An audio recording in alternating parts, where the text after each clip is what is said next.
కల్వకుంట్ల ఫ్యామిలీని లోపల వేయకుండా కాంగ్రెస్ ప్రభుత్వం ఆలస్యం చేసిందని ఎమ్మెల్సీ బల్మూరు వెంకట్ అన్నారు. కానీ సీఎం రేవంత్ రెడ్డికి కల్వకుంట్ల ఫ్యామిలీపై కక్ష సాధింపు చర్యలు తీసుకోవాలని ఆలోచన లేదని తెలిపారు. విచారణ జరగాలి, నిజాలు బయటకు రావాలి, తప్పు చేసిన వారికి శిక్ష పడాలన్నారు. ఫెయిర్ ఎంక్వైరీ చేస్తున్నారంటున్న బల్మూరు వెంకట్తో మా ప్రతినిధి Prem Kumar face to face. Phone tapping ఇష్యూపై ఇప్పటికే మాజీ మంత్రి హరీష్ రావుకు సిట్టు నోటీసులు ఇచ్చింది. కొద్దిసేపటి క్రితం సిట్టు విచారణ కూడా మాజీ మంత్రి హరీష్ రావు హాజరయ్యారు. అయితే వారు మాట్లాడుతూ రాష్ట్ర వ్యాప్తంగా పొలిటికల్ డైవర్షన్ కోసమే కాంగ్రెస్ ప్రభుత్వం ప్రయత్నం చేస్తుంది, దాంట్లో భాగంగానే తనకు నోటీసులు ఇచ్చినట్టుగా వారు చెప్తున్నారు. సార్ చెప్పండి, నిజంగానే వారు అన్నట్టుగా ఫోన్ ట్యాపింగ్ గత ప్రభుత్వంలో జరిగింది? గతంలో మీరు అధిపక్షంలో ఉన్నప్పుడు పదే పదే కొన్ని అంశాలపై కూడా ప్రస్తావిస్తూ వచ్చారు. ఫోన్ ట్యాపింగ్ 2 ఏళ్ళు కాంగ్రెస్ ప్రభుత్వం ఏర్పడ్డ తర్వాత ఇప్పుడు మున్సిపల్ ఎన్నికల ముందు మొన్న జరిగినటువంటి బొగ్గు గనుల విషయంలో కాంగ్రెస్ అయితే సీఎం రేవంత్ రెడ్డి కుటుంబ సభ్యులకు ఆ బ్లాక్ వెళ్ళబోతుంది, దాన్ని నేను అడ్డుకున్నందుకే నాకు ఈ నోటీసులు ఇచ్చారని చెప్పి మాజీ మంత్రి హరీష్ చెప్తారు. దేన్నన్నా విచారణ జరగక ముందు విచారణ చేపట్టండి, రుజువు చేయండి అని చెప్పి మాట్లాడతారు. దేంట్లోనే విచారణ జరుగుతూనేమో న్యాయస్థానాన్ని ఆశ్రయించి విచారణను అడ్డుకునే ప్రయత్నం చేస్తారు.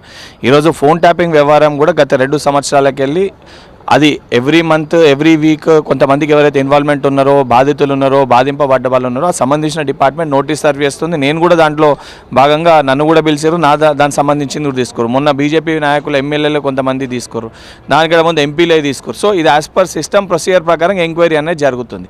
ఈ ఎంక్వైరీకి సహకరించి నువ్వు ప్రూవ్ చేసుకునే అవకాశం ఉన్నప్పుడు ప్రూవ్ చేసుకోకుండా షో ఆఫ్ చేసి ఆ బురదని ఏదైతే పార్టీ పైన కాంగ్రెస్ ప్రభుత్వం పైన చల్లి రాజకీయ పరంగా లబ్ధి పొందే ప్రయత్నం హరీష్ రావు అండ్ కేటీఆర్ గారు చేస్తారు తప్ప నిజంగా వారి వ్యవహారానికి పాల్పడకపోతే స్వయాన వారి యొక్క మడదలు హరీష్ రావు గారు మడదలే తన ఫోన్ కూడా ట్యాప్ చేసిరని చెప్పి అనేక సందర్భాల్లో మాట్లాడింది. అంటే వాళ్ళ కుటుంబ సభ్యురాలు, వాళ్ళ కుటుంబంలో ఉన్న ఏదైతే వాళ్ళ కేసీఆర్ గారి బిడ్డనే ఇంత క్లియర్ కట్గా మాట్లాడి ఆరోపణ చేస్తున్నాక ఇంకా సిగ్గుండాలి ఇటువంటి మాటలు మాట్లాడడానికి, ఇటువంటి వ్యవహారాలు చేయడానికి. ఇప్పటికన్నా ఇటువంటి చర్యలు మానుకొని తెలంగాణ రాష్ట్ర అభివృద్ధి కోసం ఏదైతే ముఖ్యమంత్రి గారు సంకల్పంతో పనిచేస్తారో నిజంగా ఎక్కడన్నా తప్పు జరిగితే బాధ్యతతోటి ప్రతిపక్ష నాయకుడు అసెంబ్లీకి వచ్చి అటువంటి విషయాలపైన చర్చ పెట్టాలి తప్ప మీరు చేసిన దొంగతనాలపైన విచారణ జరుగుతుంటే ఈ రకంగా మాట్లాడితే ప్రజలు కూడా మిమ్మల్ని విశ్వసించే పరిస్థితి ఉండదు. ఇప్పుడు పంచాయతీ ఎలక్షన్ల ముందేమో కేటీఆర్కు నోటీసులు జారీ చేసిళ్ళు, ఇప్పుడు మున్సిపల్ ఎన్నికల ముందు హరీష్కు నోటీసులు జారీ చేయడానికి అంటే ఎన్నికల్లో ఒకవేళ మాకు మెజార్టీగా మద్దతుదారులు గెలుస్తారని చెప్పి భయంతో కాంగ్రెస్ పార్టీ ప్రయత్నం చేస్తుందని చెప్పి వాళ్ళు చెప్తున్నారు. ఎన్నికల ముందు నోటీసులు సర్వ్ చేయడం అనేది నోటీస్ సర్వ్ చేసే అధికారులకు కానీ ఎన్నికలు నిర్వహించే అధికారులకు కానీ ఎటువంటి సంబంధం ఉండదు. ఎవరు సిస్టమ్ ప్రకారం ప్రొసీజర్ ప్రకారంగా వాళ్ళు ఏదైతే యాజ్ పర్ ప్రొసీజర్ వాళ్ళ ఎంక్వైరీ అనేది జరుగుతుంది. దాన్ని కూడా రాజకీయ పరంగా ఏదో ఒకటి చెప్పుకోవాలి, ఏ రకంగా బురద జల్లాలని చెప్పి వాళ్ళు రాజకీయ పరంగా దీన్ని ఇంటర్లింక్ చేసి మాట్లాడుతారు. పంచాయతీ ఎన్నికల సమయంలో కూడా కొంతమంది సర్పంచ్లు గెలిస్తే మొత్తం మేమే గెలుస్తామని చెప్పి ఇండిపెండెంట్గా గెలిచిన సర్పంచ్లని మరి కేసీఆర్ గారు మంత్రులను కూడా కలవలే, ఇండిపెండెంట్ ఏదో యునానిమస్గా గెలిచిన సర్పంచ్లతోటి మీటింగ్ పెట్టండి 3-4 సర్పంచ్ల. ఫస్ట్ ఫేజ్ ఎలక్షన్లో షాడో సీఎంగా పనిచేసిన కేటీఆర్ కొంతమంది సర్పంచ్లు గెలిస్తే ఒక్క మండలంలో సర్పంచ్లు గెలిస్తే మొత్తం మేమే గెలిచినామని చెప్పి భుజాలు గుద్దుకుండు. ఎవరు ఒక ఇన్సిడెంట్ని చూసి రాజకీయ పరంగా లబ్ధి పొందుదామని చూస్తున్నారో యావత్ తెలంగాణ సమాజం గమనిస్తుంది. మీరు ఎన్ని డ్రామాలు ఎన్ని నాటకాలు ఆడినా ఎవరైతే తప్పు చేసిర్రో వాళ్ళకి విచారణ జరుగుతుంది. ఎటువంటి లోపాట్లు లేకుండా విచారణ చేసి తప్పు చేసిన ఈ ప్రభుత్వం కఠినంగా శిక్షిస్తుంది. ఇప్పుడు ఒకటి, మీ మంత్రులకు అటు సీఎంకు ఉన్నటువంటి సరైన సఖ్యత లేదు, వారు జరుగుతున్నటువంటి అన్నిటినీ నేను బయట పెడుతున్నా, నేను ఒక్కనిగానే, అందుకనే నాపై ఈ కుట్ర చేస్తున్నారని వాళ్ళు చెప్తున్నారు. ఈయన బయట పెట్టేది ఏమీ లేదు, ఆయన బట్టలు ఇప్పే మొత్తం వాళ్ళ మరదలు బయట నిలబెడితేనే ఇప్పుడు ఆ బట్టలు ఏడో దొరుకుకోవాలో అర్థం కాని పరిస్థితిలో ఉన్నాడు ట్రబుల్ షూటర్. ఆయన గురించి పెద్ద ఆలోచించాల్సిన పరిస్థితి మా నాయకులకు కానీ మా దాంట్లో ఉన్న వాళ్ళకి లేదు. సరే, ఆయన కొన్ని విషయాలు చెప్తుండు కాబట్టి నాసంటి కొంతమంది వ్యక్తులు, నేను కానీ దయాకర్ గారు కానీ కొంతమంది దానికి సంబంధించిన వివరణ తెలియజేస్తున్నాం. అండ్ మేమందరం కూడా కలిసిమెలిసి కుటుంబ సభ్యులు లెక్కున్నాము.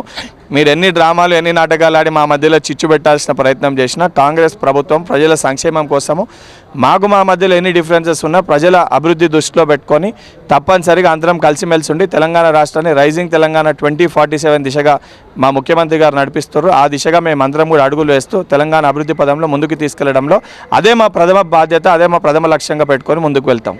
ఇప్పుడు ప్రతిపక్షంలో ఉన్నప్పుడు ఆరోపణలు చేసినటువంటి రాజకీయ పార్టీగా మీరు ఆరోపణలు చేసి ఇవాళ అధికారంలోకి వచ్చి ఆ చేసినటువంటి ఆరోపణలన్నిటిపై ఎన్ని రోజులు విచారణ జరుగుతుంది, ఎప్పటిలోపు దోషులను శిక్షిస్తారు, ఎన్ని రోజులు అంటే ఎన్నికలప్పుడు లేకపోతే ఈ విధమైనటువంటి ఇవి వచ్చినప్పుడే బయటకు వస్తాయా, లేకపోతే నిజంగానే ఈ సర్టెన్ టైం వరకు వీటిని అరెస్ట్ చేస్తామని అంటే ఇప్పుడు విచారణ అనేది వాస్తవానికి ప్రొసీజర్ ప్రకారంగా విచారణ చేస్తేనే రాజకీయ కక్ష అని మాట్లాడుతారు. నిజంగానే ప్రాపర్ విచారణ చేయకుండా ఏమన్నా లోపాట్లు ఇచ్చిపెట్టి అరెస్ట్ చేసి మళ్ళీ వారం రోజుల బెయిల్లో బయటకు వచ్చారు అనుకోండి, రాజకీయ పరంగానే చేసిరు అని చెప్పి మళ్ళీ దాన్ని దుమ్మెత్తి పోస్తారు. మాకు రాజకీయ పరంగా కక్ష సాధింపు చర్యలు చేయాల్సిన అవసరం లేదు. మా ముఖ్యమంత్రి గారు కూడా చాలా స్పష్టంగా ఒకటే మాట చెప్పారు, మన ఫస్ట్ ప్రయారిటీ తెలంగాణ రాష్ట్ర అభివృద్ధి, ప్రజల సంక్షేమం. దాని తర్వాత తెలంగాణ రాష్ట్ర సొమ్మును ఎవరైతే దోచుకదిన్నారో ఆ సంబంధించిన డిపార్ట్మెంట్స్ ఎంక్వైరీ చేసి ప్రొసీజర్ ప్రకారం ఎటువంటి లోపాట్లు లేకుండా 100% ట్రాన్స్పరెన్సీ తోటి ఏదైతే ఇన్వెస్టిగేషన్ విత్ 100% ఇంటిగ్రిటీ తోటి ఇన్వెస్టిగేషన్ చేసి తప్పు చేసిన వాళ్ళని కఠినంగా శిక్షించడమే ఈ ప్రభుత్వ లక్ష్యం.